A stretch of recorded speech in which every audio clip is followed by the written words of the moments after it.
कथेचे नाव आहे रात्र. लेखक आहेत श्री रामराज शेट्टे. सकाळी सकाळी एका बातमीने धुमाकूळ घातलेला. रात्रीच एक विचित्र घटना घडतात. रात्र झाली की लोक एकमेकांना मारायला लागतात. काय होतं त्या रात्री की राजापूर गावात रात्रीच रक्ताचे पाट वाहतात आणि सकाळी परत नॉर्मल वातावरण होतं. शेजारच्या गावात भीतीचे वातावरण पसरलेले. गावकरी गोळा झाले. सरपंच आणि पोलीस पाटील आणि गावकरी यांची चर्चा होती. हे कशामुळे होत असेल? तेवढ्यात दामू अण्णाने पोलिसांना बोलवायचे ठरवले. दामू अण्णा हा आर्मीतून रिटायर होऊन आलेला होता. त्याचा अशा गोष्टींवर विश्वास नव्हता. भूत असतात म्हणून त्याची देहयष्टी मजबूत, सांगत 4 जणांना लोळविल अशी होती. मिशीचा आकडा, मोठाले डोळे, भरदार आवाज.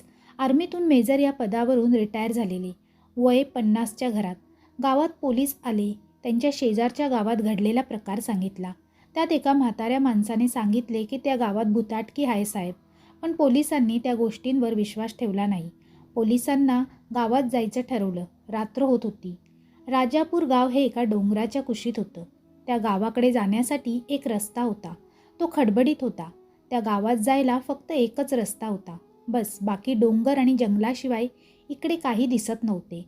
हळूहळू सूर्य मावळत चालला होता आणि थोड्या वेळात मरणाचा खेळ चालू होणार होता. राजापूर गावात पोलिसांची गाडी निघाली. कमांडर जीप गाडी होती. 5 ते 6 जण होते. 4 कॉन्स्टेबल आणि 2 PSI. गाडी रस्त्यावर खरखर आवाज करत खडबडीत रस्त्यावरून चाललेली.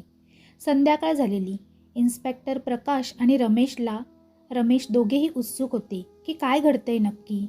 लोक एकमेकांना जिवंत मारतात आणि हे सगळे कोण घडवत आहे? गाडी वेशीपाशी आली. लांबून पाहिले तर खूप भयंकर दिसायचे. आजूबाजूला अंधार पडलेला होता. जसं जसं वेशीजवळ यायला लागले तशी तशी भीती वाटत होती. गाडी वेशीजवळ आली. त्यात समोर एक शुभ्र कपडे घातलेला एक म्हातारा दिसला. त्याने त्या गाडीसमोर गेला आणि सांगितले की पोरांनो, मागे फिरा. काळ आहे पुढे. जाऊ नका या गावात, नाहीतर तुमचे मरण अटळ आहे. मागे फिरा, जाऊ नका. आता रात्र झालेली होती. त्यांनी त्या बाबाला विचारले, हा काय प्रकार आहे? तुम्ही काय बोलताय? असे काय आहे या गावात? आम्हाला या गावात जावे लागेल. त्यांनी त्या बाबांचं काही ऐकलं नाही. त्यांनी गाडी चालू केली व वेशीतून गावात प्रवेश केला आणि गाडीभोवती दाट धुके पसरलेले. रमेश त्या धुक्यातून गाडी चालवत होता. रस्ता पण नीट दिसत नव्हता. अचानक समोरून कोणीतरी आडवे गेले. रमेशने करकचून ब्रेक मारला. काय झाले? रमेश गाडी का थांबवली? काय झाले? आजूबाजूला काही मोजकीच घरे होती. कौलारू गावे तसे छोटे होते, पण एक चिटपाखरूही दिसत नव्हते. गावात एक प्रकारची स्मशान शांतता होती. रमेश बाहेर उतरला. आजूबाजूला पाहिले कोणीच नव्हते, पण त्याच्या मनात प्रश्न पडला की मगाशी गाडीसमोरून काय आडवे गेले? बाकीची मंडळी सगळी गाडीतच होते. त्यात एक हवालदार बाहेर उतरला व जांभई देऊ लागला. समोर एक वडाचं मोठं झाड होतं.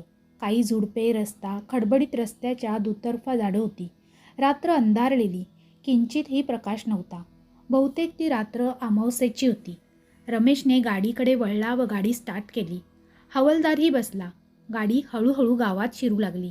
तसा तसा रमेशला दडपण येऊ लागले. त्याला गाडीच्या आरशात एक सावली पाठलाग करताना दिसत होती. काहीतरी विचित्र होते. ते लाल डोळे अगदी भयंकर दिसत होते.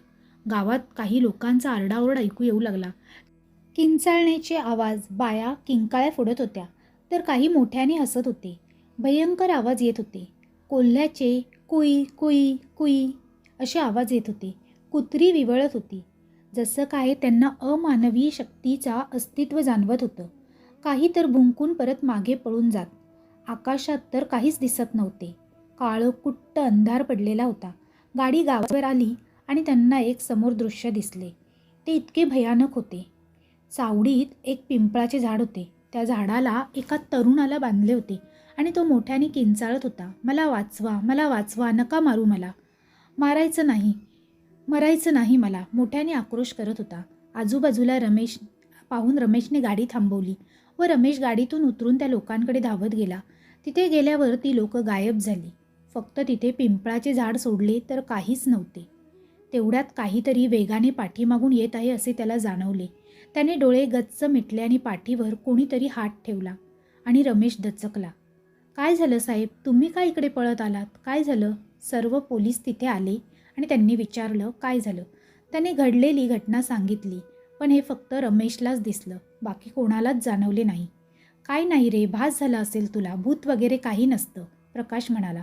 तेवढ्यात एक माणूस तिथे आला, फेटा बांधून होता, काळा कोट, खाली काळी पॅन्ट आणि बूट घालून होता. बोला साहेब, एवढं रातच्याला काय काम म्हणायचं इकडे, काय गावात विपरीत घडलं की काय?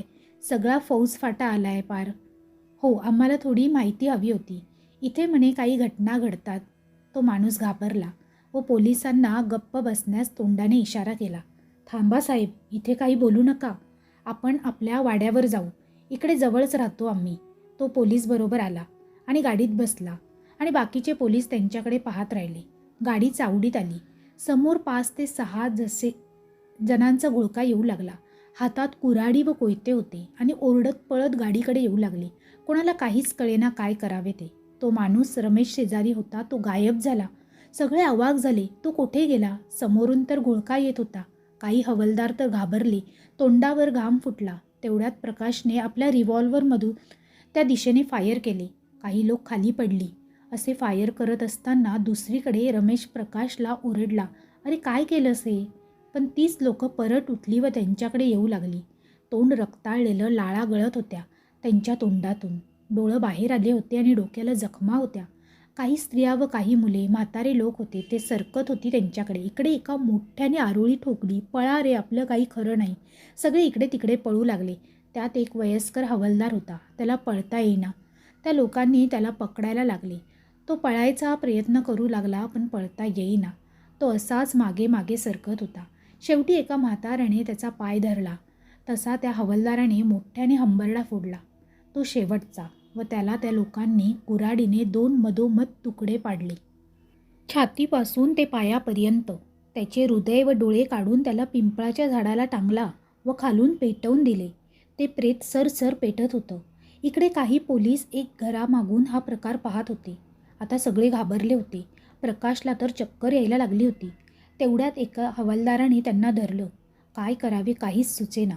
12चा टोला पडला. टन टन टन. हवेत एक प्रकारची गरमी पसरली. एक कुबट वास येऊ लागला आणि वीज कडाडली तशी आवाज झाला, फट. धूर पसरला सगळीकडे. ज्या झाडामागे हे लपले होते त्या झाडाला चिटकून प्रकाश होता व बाकीचे त्यांच्या मागे उभे होते. आता गावातली लोक घराबाहेर येऊ लागली. त्यांच्या चेहऱ्यावर एक प्रकारे रागीटपणाचे लक्षण दिसू लागले. त्यांच्या तोंडातून लाळ गळत होती. जो दिसेल त्याला मानेवर चावून त्यांचे रक्त पिऊन त्यांच्या छातीत सुऱ्याने खोपसून हृदय व डोळं काढीत असे व पिंपळाच्या झाडाला उलटे टांगून त्यांना झोकून देत असे. ते मोठमोठ्याने हसत व नाचत असे, एकमेकांमध्ये टाळ्या देत असे. त्या टोळीत जो मेलेला हवालदार होता तो पण त्या टोळीत सामील होता. तेवढ्यात रमेशच्या शेजारी उभ्या असलेल्या कर्मचारीचा मोबाईल वाजला आणि रमेश व कर्मचारी यांची धावपळ झाली. आता काय करावे हा प्रश्न समोर उभा राहिला. त्या टोळक्याने याच्याकडे पाहिले. त्या टोळीतील काही लोक रमेश व त्यांच्या सहकाऱ्यांकडे पळत येऊ लागली. हातात कोयते व कुऱ्हाडी घेऊन येऊ लागली. रमेश व बाकीचे लोक थरथर कापत होते. पोलीस सैरावैरा पळू लागले. रस्त्यात एक जुना पडका वाडा होता. रमेश व त्याचे सहकारी जुन्या वाड्यात येऊन लपले. आतमध्ये तो वाडा एक राजमहाल वाटत होता. खूप सुंदर सजवला होता तो. ते सगळेजण तो वाडा पाहून अचंबित झाले. एक झोपाळा होता वाड्यात. एक प्रकारची शांतता होती. खिडकीतून थंडगार वारा येत. त्या वाऱ्यांमुळे झोपाळ्याचा आवाज कर होत असे. कोणीतरी झोके घेत होता एवढा मोठा आवाज होता तो. रमेश प्रकाशला म्हणाला, एवढ्या भयंकर जागी हा वाडा कोणाचा? कोण राहत असेल या वाड्यात? कोणी आहे का या वाड्यात? प्रकाश ओरडला, पण कोणीच साथ घालीना. समोर एक दरवाजा होता मोठा. तो टोकदार सळ्या होत्या. पूर्वी आपल्या रक्षणासाठी त्या दरवाजाला लोखंडी सळ्या लावल्या होत्या. रमेश व त्याचे सहकारी त्या दरवाजाकडे निघाले. त्या दरवाजाचं कुलूप तुटलेलं होतं. ते खूप मोठं कुलूप होतं. आत प्रवेश झाल्यावर जो कर्मचारी मागे होता त्याला मुंडकं धडावेगळे झाले. रक्ताच्या चिळकांड्या उडाल्या. त्याचा जीव तोंडावाटे निघाला. हे पाहून आता सगळे घाबरले. एक अर्ध सर्प, त्याला जोडून अर्ध मनुष्य असे शरीर रचना होती. त्यांच्या समोर ते धडावेगळे प्रेत फरफटत ते बाहेर गेले. रक्ताची पावले उमटली होती. पण ते पावले मानवी नव्हते. अर्ध मनुष्य व अर्ध सर्प या प्रकारचे होते. खोलीत प्रकाशला बघून ग्लानी आली व तो खाली पडला. रमेश त्याला उचलणार तेवढ्यात प्रकाशचा चेहरा विद्रूप होऊन पेट घेतला व तो ओरडू लागला, मला वाचवा, मला वाचवा, काय होतंय मला, मला वाचवा. पण त्याच्या पूर्ण शरीराने पेट घेऊन तो त्यातच मरण पावला. आता राहिले दोघे जण. ते बाहेर पळायला लागणार तेवढ्यात वाड्याचा दरवाजा बंद होतो, तो कायमचाच. आता दोघे जण अडकले. ते दोघे रस्ता शोधू लागले बाहेर पडण्याचा. रमेशने दरवाजा उघडण्याचा प्रयत्न करू लागला, पण व्यर्थ. काहीच उपयोग नव्हता. त्याने घड्याळात पाहिले तर 3 वाजले होते. तो एका ठिकाणी बसलेला होता. तिथे त्याला एक पुस्तक दिसले. तो ते पुस्तक वाचू लागला. 2000 वर्षापूर्वी एक राजा इंद्रसेन राज्य करीत होता. त्याला अघोरी विद्येचा फार नाद होता. त्यांच्या राज्यात एक अघोरी बाबा होता. तो एका घनदाट जंगलात राहत होता. राजा ही विद्या ग्रहण करण्यासाठी मध्यरात्री येत असे, कारण ही अघोरी विद्या फक्त मध्यरात्री ग्रहण करायची असते. त्यासाठी त्याला डोळे व माणसाचे हृदय लागत असे, खाण्यासाठी व रक्त पिण्यासाठी. तो राजा रोज एका माणसाचा बळी देऊन त्याचे रक्त पिऊन डोळे व हृदय घ्यायचा आणि ते हृदय कच्चं खात, डोळे पण कच्चं खात, असे त्याला 1 वर्ष करायचे होते व 1 वर्षांनी अमावस्येला ती पूर्ण होणार होते. त्या शक्ती आधारे तो पूर्ण जगावर राज्य करणार होता. त्याला त्याची हाव चढली होती. एक दिवस तो चांगल्याच राजाप्रमाणे राज्य करीत असे. सकाळी काही स्त्रिया पाणी भरण्यासाठी येत होत्या. जंगलातून रोड होता, तर त्यांना समोर पिंपळाच्या झाडाला एक टांगलेलं प्रेत दिसलं. छाती पूर्ण फाडली होती आणि हृदय काढून घेतले होते, डोळे पण काढून घेतलेले. डोळ्यातून रक्त बाहेर येत होते. ते पाहून त्या स्त्रिया ओरडत पळत गावात आल्या. त्यांना दरदरून घाम फुटला होता. त्या पूर्ण घाबरल्या होत्या आणि त्यांना काय बोलावे ते सुचत नव्हते. त्या फक्त जंगलाकडे बोट करत होत्या, पण तोंडातून शब्द निघत नव्हता. बाकीची लोक त्यांना विचारू लागले, काय झालं, काय पाहिलं तुम्ही? त्यात वसुंधरा नावाची एक मुलगी होती. तिने हिम्मत करून झालेला सर्व प्रकार आपल्या नवऱ्याला म्हणजेच रघुला सांगितला. रघुने ही बातमी जो गावचा सरपंच होता त्याला सांगितला. त्या दिवशी सगळा गाव भीतीच्या सावलीत होता. गावात लोक जमा होऊ लागले व ती स्त्री त्या जंगलाच्या रस्त्याने जाऊ लागली. पिंपळाच्या त्या झाडाजवळ आले आणि उलटं टांगलेलं प्रेत पाहून गावकरी घाबरले. त्यांनी राजाला पत्र पाठवले. त्यात झालेला सर्व प्रकार सांगितला. राजाच्या मनात विचार आला, रात्री आपणच तर प्रेत झाडाला टांगलं. राजा लगेच आपल्या प्रधान चंद्रसेन याला बोलावून गावात जाऊन माहिती काढण्यासाठी पाठवलं. चंद्रसेन गावात गेला. गावकऱ्यांनी घाबरत घाबरत सगळा प्रकार चंद्रसेनला सांगितला. पण प्रेत कोणाचं होतं ते काहीच कळेना. चेहरा विद्रूप केलेला, डोळे काढलेले. चंद्रसेन गावातील माहिती घेता घेता संध्याकाळ झाली. तो एकटाच घोड्यावर असलेला 2 मैलाचा प्रवास करून आपल्या राज्यात जायला निघाला. सर्वात जवळचा रस्ता हा जंगलातून जात होता. लवकर जायचं असल्यामुळे तो त्या रस्त्याने निघाला. जाता जाता एक रात्र अशी खूप झाली होती. कुत्री विवळत होती. अंधारी रात्र, कोणीही दिसेना. चंद्रसेन घोड्यावर चालला होता.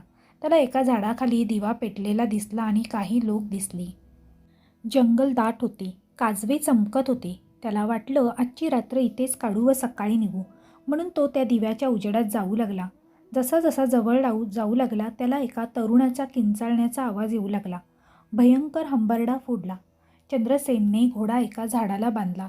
धावत धावत त्या आवाजाकडे गेला. पाहतो तर काय, इंद्रसेन व अघोरी एका तरुणाचा डोळे सूर्याने काढीत होते.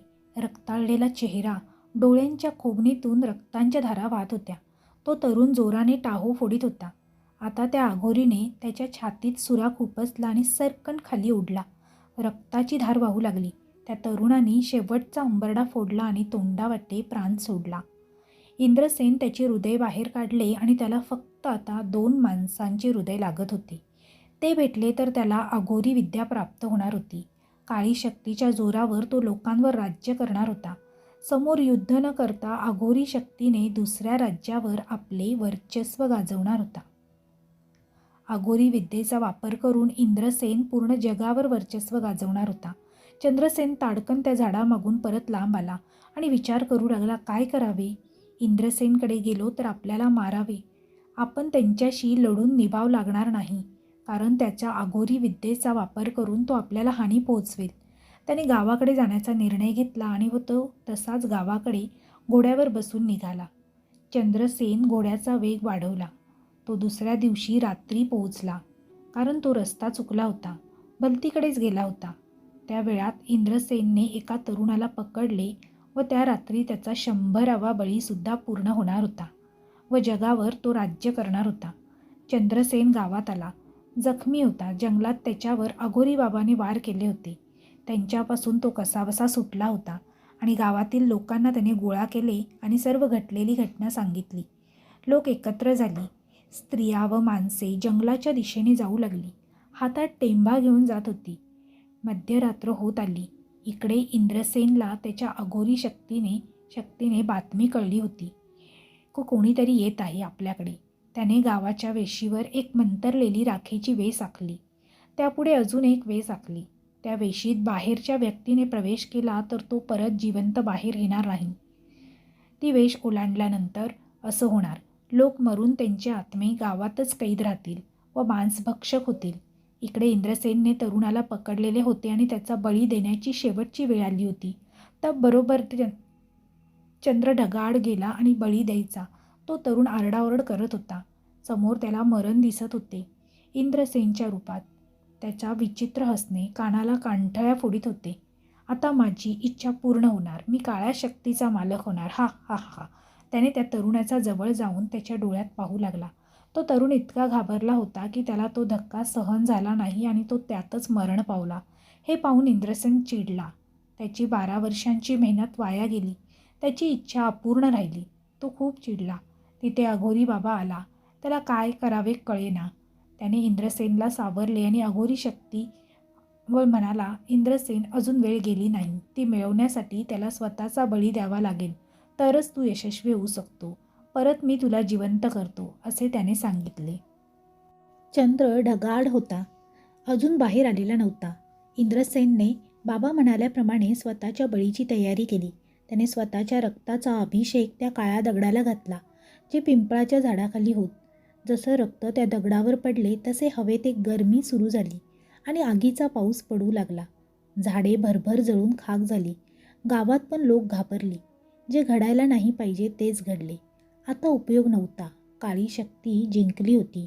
इकडे रक्ताचा अभिषेक होत असलेल्या दगडातून एक अर्ध मानव व अर्ध सर्प आकृती बाहेर पडली व इंद्रसेन आपल्याकडे असलेल्या सूर्याने आपले हृदय व डोळे काढून त्या शक्तीला अर्पण केले व तो धाडकन जमिनीवर पडला. इकडे ती आकृती मोठी होऊ लागली. तसा तो अघोरी बाबा मोठ्याने हसू लागला. मालक, आपण जिंकलो. हा हा हा. गावात लोक त्या वेशीजवळ आली व पाय टाकल्यावर सगळे जाळून खाक झाली. त्यांचे आत्मे अजूनही त्या गावात भटकत आहेत. त्यांना अजूनही शांती भेटली नाही. नवीन कोणी गेला तर ते त्याला मारून टाकत आणि हृदय व डोळे काढत. हे त्या अघोरी बाबा आणि इंद्रसेनचे नियोजन होते, कारण त्यामुळे त्यांची ताकद 10 पटीने वाढणार होती. इकडे राज्यात एक हनुमान भक्त होता, चंद्रसेनचा मुलगा आर्यसेन. त्याला गुरुविद्येची तयारी चालू होती. चंद्रसेनच्या मरणाची बातमी गुरु गंगाराजला कळली आणि त्याला खूप दुःख झाले. रात्र झाली. गुरु गंगाराजच्या स्वप्नात येऊन चंद्रसेनना आपल्या गुरुला घडलेली हकीकत सांगितली. त्या अघोरी बाबांचं प्रकरण गुरुला समजले. चंद्रसेनने आर्यसेनला पूर्ण मायावी विद्या तयार करा, कारण त्या शक्तीला हरवण्यासाठी खूप शक्ती लागते, खूप तयारी करावी लागते असे सांगितले.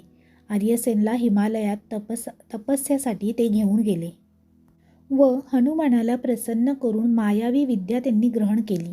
पण हनुमानाने त्याला सांगितले की या शक्तीचा अंत आता नाही करता येणार. तुला 2000 वर्ष वाट बघावी लागेल. फक्त तू त्याला कैद करू शकतो एका पेटीत. त्याला कैद करण्यासाठी जिथे इंद्रसेनने तप केले तिथे पिंपळाच्या झाडाखाली जो दगड आहे त्यात ती काळ्या शक्तीचा वास आहे. तो दगड त्या पेटीत ठेवून ती पेटी एका खड्ड्यात पुरवून त्यावर ओम लिहून ठेवा. म्हणजे त्या ओमच्या प्रभावाने ती शक्ती कमजोर पडेल. क्रमशः. पुढील भाग लवकरच येत आहे. आजची ही कथा आवडली असेल तर कथेला लाईक आणि शेअर करा आणि कमेंट बॉक्सद्वारे तुमच्या प्रतिक्रिया नक्की कळवा. चॅनेल आवडला असेल तर चॅनेलला सबस्क्राईब करायला विसरू नका. पुन्हा भेटूया अशीच एक नवीन कथा घेऊन. तोपर्यंत सर्वांना धन्यवाद. Bye bye.